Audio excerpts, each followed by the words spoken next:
Hey guys, welcome back to the show, guys.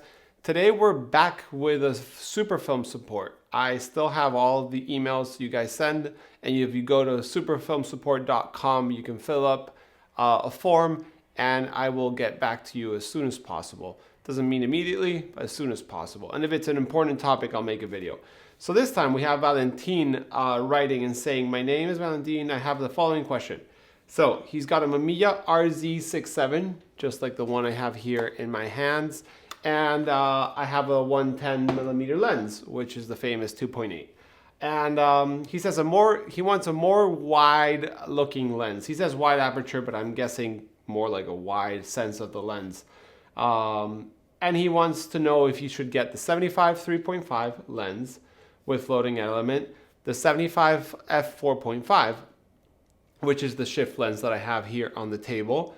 Then he says he maybe wants to be getting the 90 3.5, and he wants to know what my opinion is on the topic. Okay, so Valentin, I have, as you can see, quite a few lenses for the Mamiya RZ.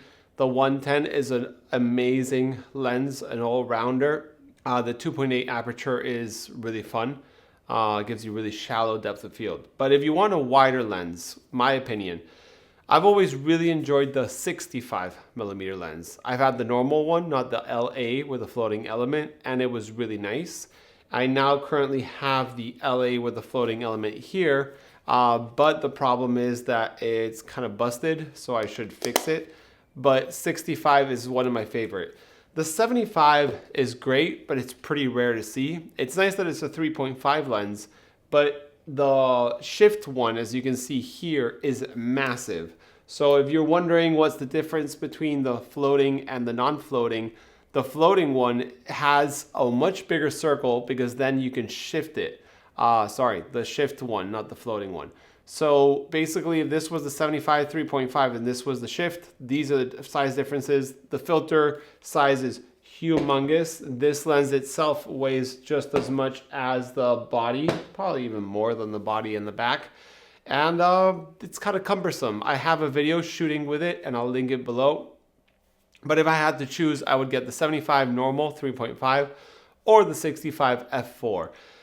The normal version is not just as good, but it's really good already. And then the floating element is even better if you don't buy a broken one like I did. The 90, which I have here, is really nice as an option to the 110 2.8. And that 3.5 and 90mm sometimes gives you that extra bit of depth of field for portraiture. I've done group shots of kids and stuff, and that 3.5 closed down at 5.6 gives you a little wider, a little bit more depth of field because it's, you know, a 90 instead of a 110. So yeah, that's what I think about these lenses. The 50mm is a little too wide for my liking on 6x7. I find 50mm or less on 6x7 is really wide. I really like the 65. When I had the Mamiya 7, it was my favorite lens. With the Mamiya RZ, when I had the old version, it was really, really good. I did night photography with it. The shift is great, but it's really big and it's a commitment to take. You need a sturdy tripod. You need a sturdy cable release. You need to be careful because it'll cut your cable releases when you shift, depending on what you're doing. So it's a little finicky. So yeah, I highly recommend either if you can find the 75 3.5 or you can find the 65 f4, either the LA, which is the floating element, or the normal one. I highly recommend those three. Yeah, if you have any other questions, let me know. I'll be happy to help.